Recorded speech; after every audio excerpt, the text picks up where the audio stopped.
I made that 70 games without a win, but don't worry, I'm not going to bang on about that record. There's one or two others which actually concern me a little bit more, but I'm going to leave that for the end of the video. And in this one, we're going to discuss the game at Old Trafford, and I'm going to do my best to remove the context, because when you apply that context, when you apply that 70 games without a win, it gets ugly very, very quickly. But yesterday's game at Old Trafford, I thought we were unlucky not to get a point. I did. I thought we did enough to get a draw against Manchester United yesterday. Now, the first half wasn't great. There wasn't anything much to write home about, and it was same old, same old. We'll sit back a little bit, try to soak it up, and play on the break. And there was a couple of good attacks in the sense that we did release Said Benrahma on a couple of occasions. The problem was we just had too few attackers on the pitch, and support was lacking for Benrahma, for Scamacca. There was just nothing there. In going forward, in the first half, I felt we were heavily relying on individual brilliance, that someone was going to have to do something incredible in order for us to score a goal in that first half. I didn't really feel we committed too much forward, and that the plan was to keep it tight as long as possible. Now, obviously, that worked until Manchester United scored. And when Man United scored, that's when the game plan just once again goes out the window to some extent. However, it almost worked in second half. But that goal, Marcus Rashford's goal, was just, the more I watch it back, if you're a Man United fan, if you're an Erik ten Hag, you're delighted with that goal. The movement from Eriksen, the quick passing, the quick throw-in from Dalot to Eriksen while he's in that space, the cross from him, the header from Rashford, everything is almost perfection. One throw in, bang, bang, bang, bang, goal, sorted. You couldn't want more as a manager. When you're David Moyes, you're looking at that and there's just error after error after error. And not one person is at fault. There's not one huge error and it's you to blame. There's just a handful of players that could do a little bit better. Now, obviously, Thilo Kehrer is going to take the majority of the blame and he should be doing a heck of a lot better. He got a warning not long before that when Dalot crossed the ball. Rashford got his head on it. It went straight at Fabianski, comfortably saved. But that was a warning from Thilo Kehrer. Watch him. When that ball's out wide, you're going to have to watch him. His movement's good. He's good in there. Keep your eye on him. And when Christian Eriksen plays that in, Kehrer hasn't got a Scooby where Marcus Rashford did. He doesn't even move. I think even if Kehrer went for it, I'm not sure he would get it. The momentum that Marcus Rashford's got, he's timed his run to perfection, his leap to perfection. And it's not the best header in the world, but it's a thumping header and makes it difficult for Fabianski to save. But meanwhile that happened, Kehrer is just standing there watching the ball, and I don't think he has a clue that Marcus Rashford's behind him. Because if he does, you'd like to think he'd at least A, attempt to go for it, or B, put Rashford off, do something to help your keeper out. But he does nothing. Great goal by Marcus Rashford. But even if you reverse it, if you go back to the throw-in, you can see Flynn Downs sort of marking Casemiro, who is behind Dalot on the touchline practically. But what he's doing is he's creating that space for Christian Eriksen, who starts deep, he hangs back. As soon as Dalot's ready to take throw, and Eriksen moves. And as Eriksen moves, you can see Scamacca, and there's somebody else saying to Flynn Downs, watch him, watch Eriksen. Now Flynn Downs hesitates for about 2 seconds. He looks at Eriksen, and you can see him thinking, do I stay with Casemiro or do I go with Eriksen? But while he hesitates, the throw-in's taken. Eriksen, Souček's now having to come out to Christian Eriksen, who's now flicked it past Souček to Fernandes, who's now Souček's running back to Fernandes, and flicked on. Rice could probably do a bit better closing him down as well. And it's just 3 or 4 players at fault for it.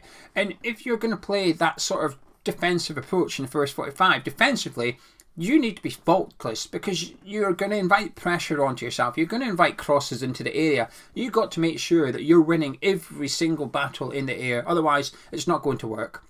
So in we went at half-time. I wasn't happy at this point. I thought, here we go again. It's the same old, rinse, repeat. And the second half, we were better. We were better in the second half. And in that 20 minutes, I thought we were really good. I thought Man United played into our hands a little bit, taking off Alanga, putting on McTominay, trying to show up the middle of the pitch. That's fine, we'll go down the sides then.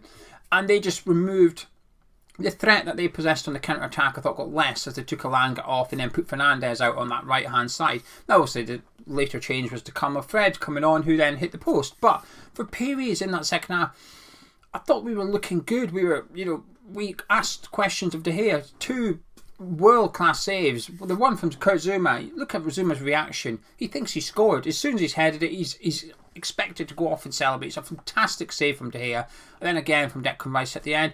And we were in a decent one from Michail Antonio. I didn't expect any keeper in the Premier League to save that, however, but he got called upon and he answered it. And we were unlucky in the end. I do feel that we deserved a point at Old Trafford. And this is the problem though. I've removed the context, and we know what that context is, which is the poor record that Moyes has away to Man United, Arsenal, Chelsea and Liverpool. He's never won a game at those grounds in the Premier League.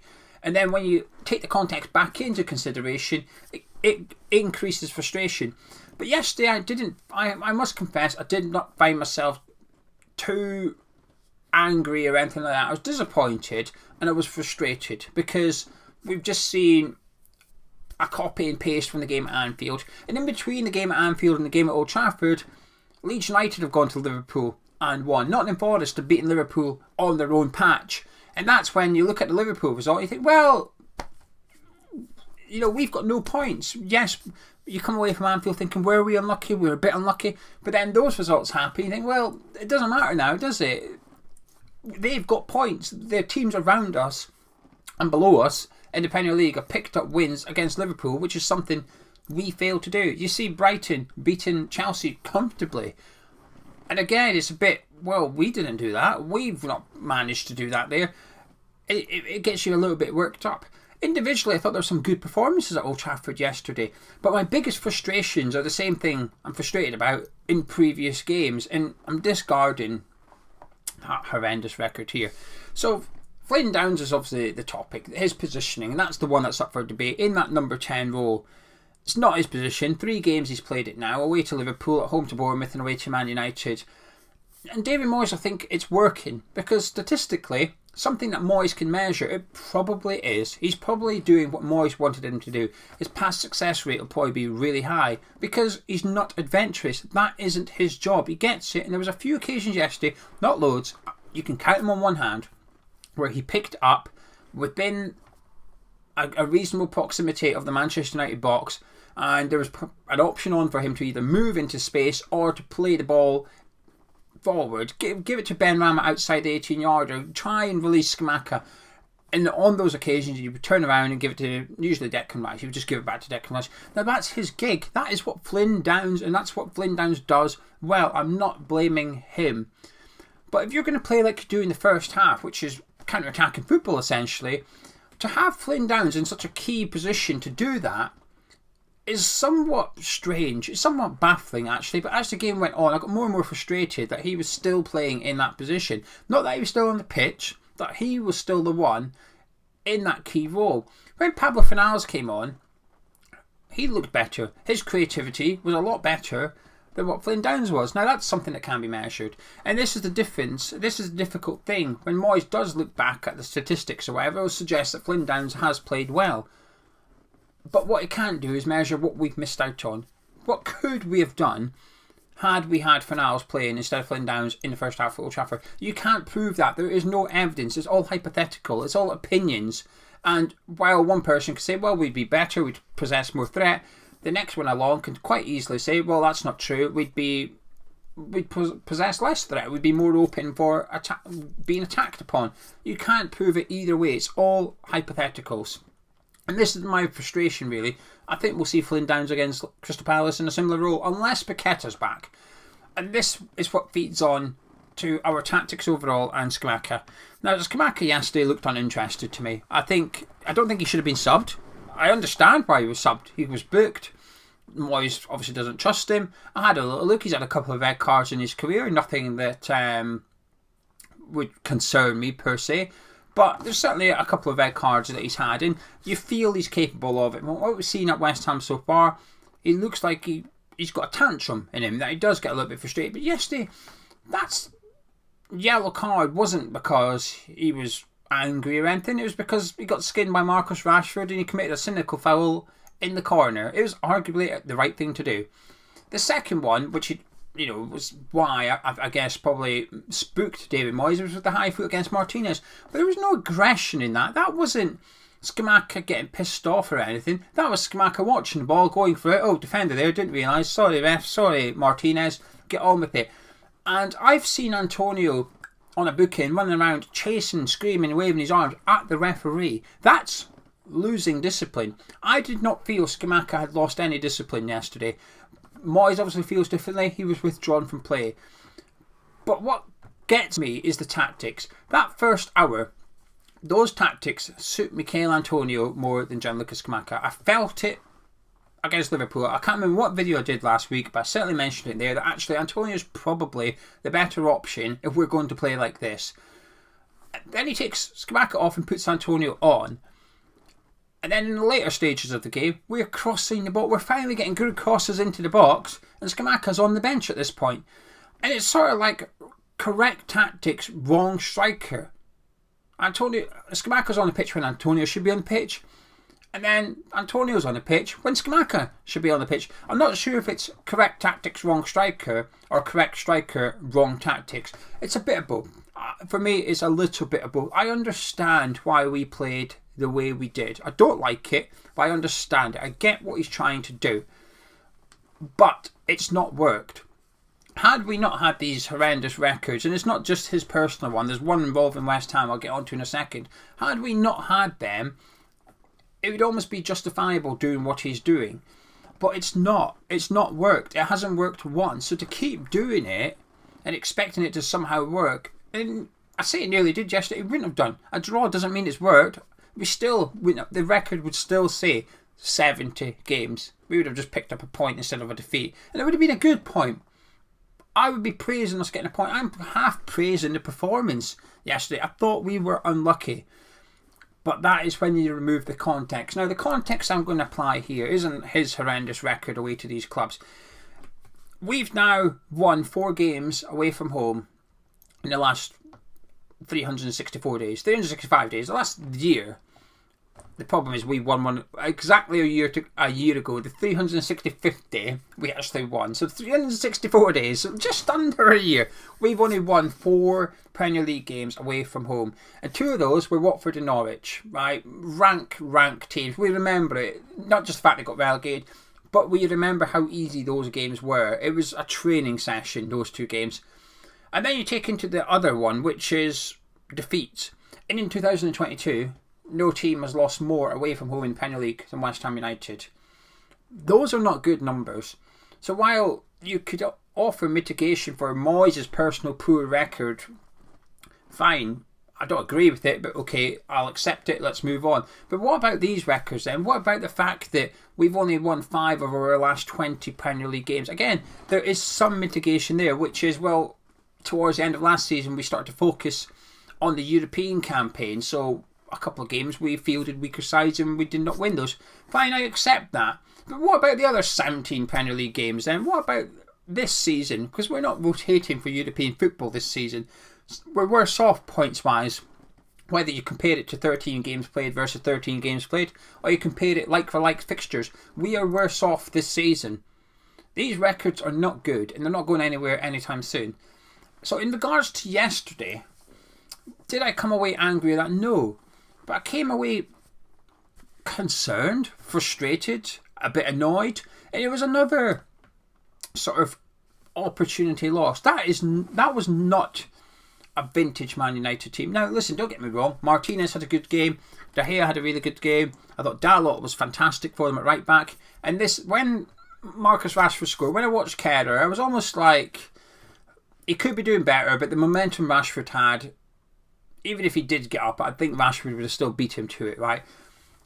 That was my initial thoughts. But as the game went on, and I saw Dalot win about 3 headers in the same situation that Kerr found himself in with Marcus Rashford, my opinion changed. Well, there's a guy that knows how to defend a back post. There's a guy that knows all about positioning. He knows about where to be, where his opponent is. There's a guy that knows the right back role inside out from a defensive perspective, especially when defending crosses. And that makes sense. Man United were inviting the crosses on, but so were we in the first half. We've got a guy basically at right back, not able to do what Dalot was doing for Manchester United. Very, very similar circumstances. Ball delivered deep into the 6-yard box. Attacker arriving at the back post. Dalot defended them superb. Annoyingly, really, really good. But the substitution of Scamacca. Now, he is uninterested in the last 3 games, and there's only one thing in common. Paqueta, or no Paqueta, I should say. 1 game, coincidence. 2 games, quite a coincidence. 3 games, it's not coincidental anymore. I know I keep saying it. But after 3 games, the exact same thing happening. No Paqueta, no Scamacca. He's there, but he's not really involved. He looks uninterested. He's not impacting the game the way he wants to. And all those 3 games, the one thing we've had in common, Flynn Downs playing behind him and not Lucas Paqueta. Now, I actually get why he played Flynn Downs. Because, as I said in the preview when I did my Patreon video about Man United, Casemiro and Eriksen are bloody good. They are really, really good. They're architects. They sit there stringing the game, pulling all the strings, left to right, front to back. Them two are just pivotal to the way Man United play. It made sense to have Flynn Downs trying to disrupt that. But I don't think he did. I don't think he did enough, actually. And while I have a lot of sympathy for Flynn Downs, he was playing out of position, should have played there for longer than the first half. I got it, but I don't think he performed his duty well enough, in all honesty. Did I feel in the first 45 Casemiro and or Eriksen was struggling to influence the game? No. Quite the opposite, actually. I thought they were fine. I couldn't tell that we had a defensive midfielder playing attacking midfield until we were in possession of the ball. And that's worrying. I could have stomached it a bit more if I thought Flynn Downs was breaking up Man United's play in the midfield often, but I don't think he was. We've got a bit of pressure now. Going into this Crystal Palace game, followed up by Leicester, we've got 2 home games. A handful of teams have got 2 home games in the next 2 weekends. We're one of them. We have to take advantage of it. Minimum 4 points. Minimum. You've got to be looking for 6, really, but Leicester are in really good form. Crystal Palace are not great away from home. We have to be winning next weekend. And I think yesterday was just... It's not the first time we've seen that, and it's not the first time we've felt like that. And I think that's my biggest frustration, is that it was predictable. It was really predictable. If you said to any West Ham fan, how's the game going to go? You'll say, we'll defend for the first 45 an hour, probably go a goal down, and then we'll go attacking. And when we're attacking, we'll look quite good.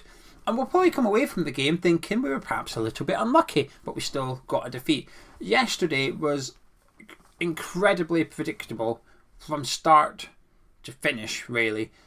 Yes, I feel we deserved a point, but at the end of the day, we never got one. When are we going to go from unlucky to actually achieving what we want to achieve? And yeah, it's a tricky one, isn't it? By the way, I thought Zuma was fantastic yesterday. I know it's random, but Kurt Zuma and Declan Rice for me were brilliant. For us, I thought Ben Rama looked quite good. I thought Creswell was really poor. I thought Creswell and Bowen were disappointing. The 2 most disappointing players for me. But we've got to stop this. Rice, Souček, Downs. That can't happen next Sunday. The argument, the debate is who partners Declan Rice. I've got a feeling, I think I know what everybody wants to say, but I've got a feeling it's not going to be what David Moyes does. Anyway, if you enjoyed this video, please do drop a like on it, subscribe if you're new to the channel, and I shall catch up with you tomorrow. We've got the preview of the FCSB game, so we'll be back tomorrow night with our preview. Catch you then.